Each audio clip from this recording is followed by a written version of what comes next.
Hello students, welcome to my YouTube channel. Today we are going to discuss about application of air compressor. So आज हम discuss करेंगे air compressor के application के बारे में. So without wasting much time, let us start this video.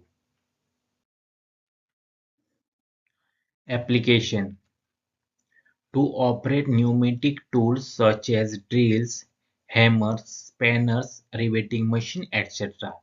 यानी कि pneumatic tools जो होते हैं जैसे कि ड्रिल्स, हैमर्स, स्पैनर और रिवेटिंग मशीन आदि मशीन को हम अगर ऑपरेट करना चाहते हैं तो वहाँ पे हम कंप्रेस की गई एयर का इस्तेमाल करके इसको ऑपरेट कर सकते हैं. Cleaning of parts of machine and automobiles which are not accessible by hands. यानी कि जो मशीन और वाहनों होते हैं उनका जो हिस्सा होता है उसको हमें सफाई करनी है, लेकिन उस जगह पे हमारा जो हैंड है यानी कि हाथ वहां पे जा नहीं सकता, पहुंच नहीं सकता. तो उस तरह के पार्ट्स को क्लीन करने के लिए हम कंप्रेस्ड वाली एयर का इस्तेमाल करेंगे. Spray painting and spraying fuel in diesel engine.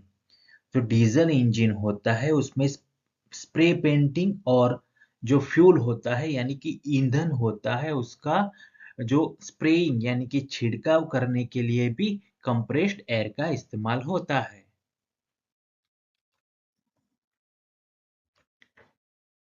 Operating of air brakes in buses, trucks, train etcetera.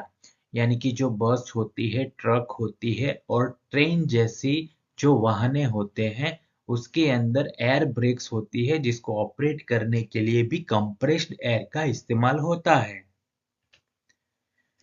Filling air in automobile and aircraft tyres. यानी कि जो ऑटोमोबाइल और एयरक्राफ्ट यानी कि विमान के जो टायर होते हैं उसके अंदर एयर फिल करने के लिए भी कंप्रेस्ड एयर का इस्तेमाल होता है. Conveying solid and powder materials in pipelines.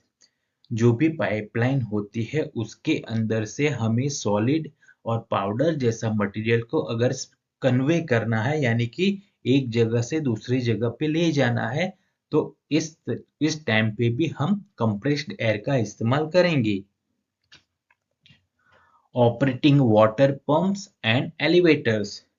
सो जो पानी का पंप है और एलिवेटर्स यानी कि लिफ्ट को चलाने के लिए भी कंप्रेस्ड एयर का इस्तेमाल होता है. Used in foundry for sand blasting. यानी कि सैंड ब्लास्टिंग के लिए फाउंड्री में भी कंप्रेस्ड एयर का इस्तेमाल किया जाता है.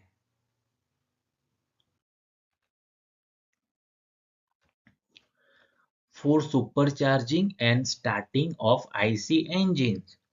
यानी कि जो आईसी इंजन यानी कि इंटरनल कंबशन इंजन को स्टार्ट करने के लिए एंड सुपरचार्जिंग के लिए भी कंप्रेस्ड एयर का इस्तेमाल होता है.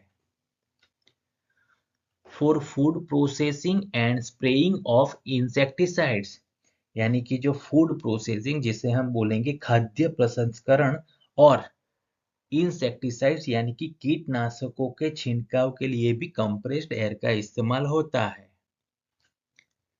Used in gas turbine plants to compress air. यानी कि जो गैस टरबाइन का जो मशीन है यानी कि संयंत्र है उसमें भी हवा को कंप्रेस करने के लिए कंप्रेसर का इस्तेमाल होता है. Compress refrigerant in refrigeration and air conditioning system. यानी कि बेसिकली जो आरएसी यानी कि refrigeration and air conditioning system के अंदर जो भी रेफ्रिजरेंट का इस्तेमाल होता है उसको कंप्रेस करने के लिए भी हमें कंप्रेसर चाहिए, राइट. सो यहाँ पे हम जो बेसिकली वीसीआर साइकिल होता है, वेपर कंप्रेशन रेफ्रिजरेशन साइकिल, उसमें भी हम इस तरह की एयर का इस्तेमाल करेंगे.